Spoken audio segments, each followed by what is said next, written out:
Hello and welcome to today's video. Today we are discussing the exotic that no one really understands, and I think everyone should because it's way better than anyone thinks it is. Today we are discussing Nezerac Sin, the exotic helmet for Warlock. This helmet states that void kills grant ability energy. I swear to you, everyone in the community thinks this says void ability kills grant ability energy. That is indeed what it does not state. It simply states void kills grant ability energy. This means any, and I mean any, void kill grants you the buff Abyssal Extractors, which is the buff you get on the side of your screen when using this exotic helmet, which will give you significantly faster cooldowns on all three of your abilities: your class item, your grenade, and your melee. So with this in mind, let's take advantage of this and use some of the best classes in the game with some of the best void primaries and make two very good builds for endgame content. First up, I have a stasis build for you. To start with, we have the helmet, which as we know is Nezerac Sin, the exotic helmet for Warlocks. I have it set to void so that way I can take advantage of protective light here. Also has two dynamo mods, but these really aren't necessary because I was just trying to fill out the helmet and I don't think dynamo is that good for mod. In the future, you could run the new orb generating mod for weapons here because it's a void helmet with a void class, and it would work out pretty well, right? This mod lets your stasis shard. Sorry, I skipped ahead. The gloves are up next. They are set to stasis with 2 copies of grenade kickstart and then elemental shards. For those that don't know what elemental shards does, this mod lets your stasis shards count as stasis elemental wells. However, there's a disadvantage to this because they are technically on a cooldown, and regular elemental wells are not on a cooldown. And the cooldown does stretch every time you pick up a new one. It's about a 10-second cooldown at cap. Next up is our chest piece, which I have set to solar with a copy of supercharged. Though, this is not necessarily important to be supercharged and solar. If you need to be on a different resistance, then you can move this around with the mod on your boots, which is elemental charge, and make it so that this chest piece could be any element. Have it arc, have it void, have it stasis, depending on, once again, what resist you're in per endgame activity. The boots, as I've mentioned, are on solar here, and they are on elemental charge. I have them on solar, as everybody should know, because I think recuperation is an S tier mod. And obviously you have elemental charge here, so you can take advantage of protective light. Lastly, the class item for the stasis build is set to ironically stasis and has a well of restoration, making it so that when you pick up those stasis shards, they give you both melee and grenade energy to your lowest charged ability. These stasis shards will give you ability energy because of well of restoration, and they will give you melee energy because stasis shards naturally grant you melee energy. These aspects and fragments for the stasis class I am running.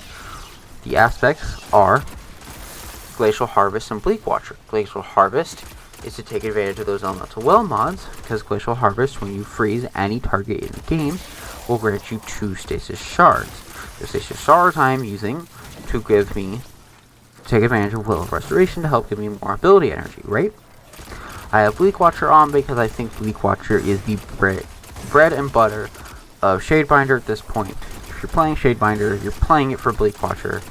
Why else would you be playing this class? Let's be real. If you're just playing it for slows and freezes, I think, from neutral game abilities, I think both Revenant and Behemoth do that better, especially now with Diamond Lance, right?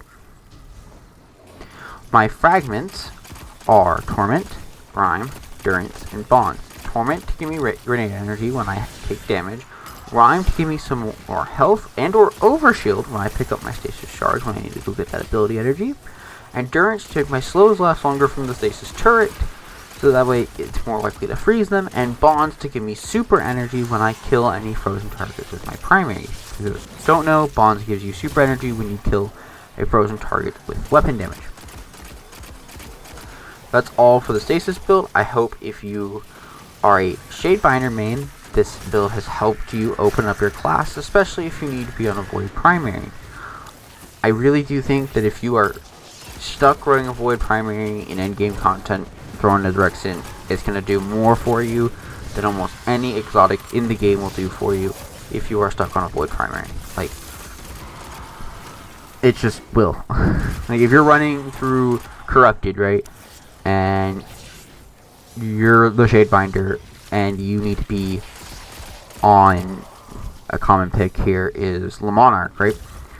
Well, might as well just throw on Nezerac in, because it'll be doing everything that an Eye of Another World will, but at least you know it's doing something for you, so you don't know if it's actually doing something for you, right? The second build for you today is a bottom Dawnblade build, my personal favorite class. First up, our helmet is also on Void here, and still has Protective Light on it. I didn't change anything here. My Masterwork materials are incredibly limited because I've made so many builds here for YouTube, so I didn't really have the chance to change anything up here. Once everything is a lot cheaper, and once I have way more Masterwork materials, which hopefully I will once we get into Witch Queen, this could change, but you can leave it Void. Protective Light is obviously an awesome pick, but if you need to change around this with your chest piece, you could. Next, the gloves are still on stasis. This is for the main purpose of Grenade Kickstart. I think Grenade Kickstart is really strong, and having two of them makes it borderline broken. I also, since they were locked on stasis for the Grenade Kickstart, I threw on an Elemental Charge on them to help take advantage of that Protective Light I still have on my Nezerac Sin. Next, the chest piece this time needs to be on Solar. This actually has to be on Solar unless you put this on Void and you move your Nezerac Sin to Solar. That would be the only way this could come off of Solar, is if you move another piece to Solar. I would personally leave your gloves on stasis for the purpose of Grenade Kickstart. On the chest piece, we have Explosive Wellmaker, so that way when your grenade, melee, and stuff cause that explosion damage that they do on bottom Dawnblade, they will grant you those solar wells. Following that, we have our boots, which are also set to important, also very important, which are also set to solar, which is also very important to be on solar here. That way we can take advantage of that Well of Ordnance mod that I love so much. This mod gives you about 10% of your grenade energy back every time you pick up a solar elemental well, and that stacks on top of the ability energy it would normally give you, since it matches your subclass here. Lastly, for the armor, we go to our class item. Our class item, once again, is also on solar here, so that way everything is more unified. We have 2 copies of Bomber and Bountiful Wells to give us double elemental wells, and so that way you get even more grenade energy, and you are granted Protective Light for sure. That's it for today's build. I hope you learned something about Nezerac Sin. We have a lot of cool stuff coming in the Witch Queen, and that means a lot of cool builds for me to show off. I've seen in total between Titan and Warlock for sure. I am iffy on Hunter Void 3.0. We'll be discussing that in Friday's video. That is part of Friday's video.